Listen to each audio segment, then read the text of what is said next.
Hey everyone, welcome back to our channel Guide Hub. In this video, I'll show you how to reset your Google account password if you forgot it step by step. So let's get started.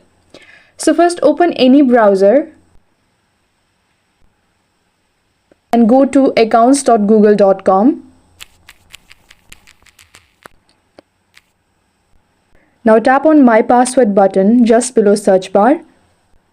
Here, enter your new desired password.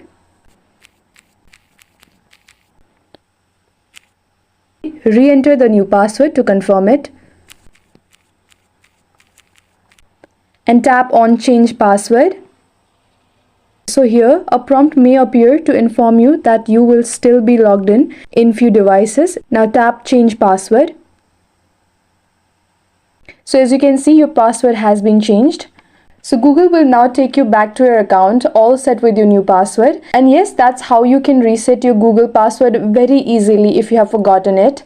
If this video helped you, leave a thumbs up, subscribe for more useful tutorials, and comment below if you want a guide on securing your Google account next. Thanks for watching, and I'll see you in the next one.